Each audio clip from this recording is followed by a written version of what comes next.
checklist. You're going to want to go through each section. I have constructed this as a yes/no. However, you can arrange it however is convenient for you. But this for me is just quickly, you can just say, okay, that's covered, that's covered, that's covered. Okay, so first we're going to look at the title page. The title, is it concise and an effective summary of the manuscript? Sometimes we get so involved in the context of the manuscript. We want the title to ensure that it covers the main point. What exactly are we wanting to say in our manuscript? It's very important. Okay, and the second, are the authors and affiliations provided?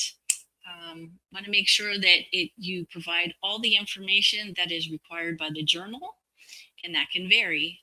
And they're very particular about that, and that will sometimes cause an outright rejection to go back because it has to be formatted.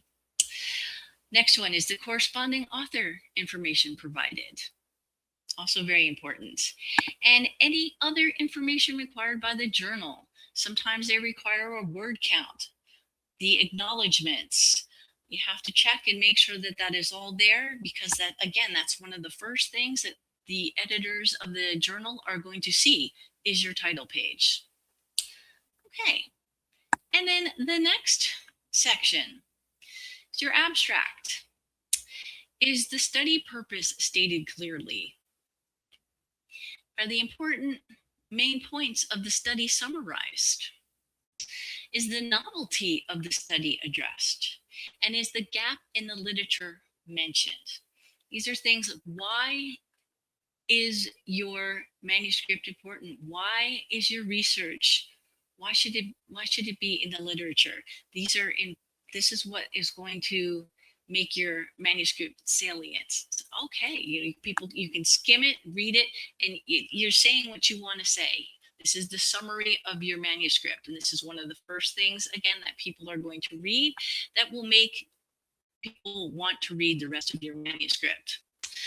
Sometimes for word count constraints, you can't always address the gap in the literature.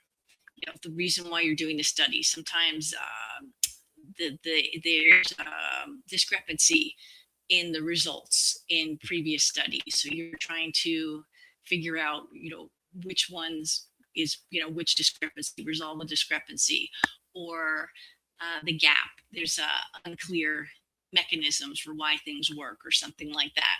Sometimes that can't always be mentioned with the word counts, but the most important thing really should be, is your study purpose clearly stated? That's the most important out of this, of anything else. Okay, next would be your keywords. Are your keywords used in the text? Sometimes people put in a different keyword that has never been used in the text. That is not going to help. Keywords are supposed to be so when they search for articles that they want to read, that it works, that they make sure that you can find your article. And a lot of times, as an example here, for medical editors, is the keywords are in MESH, the medical subject headings. That's to make sure that those words are going to be hits when people do research, and that makes your research get noticed.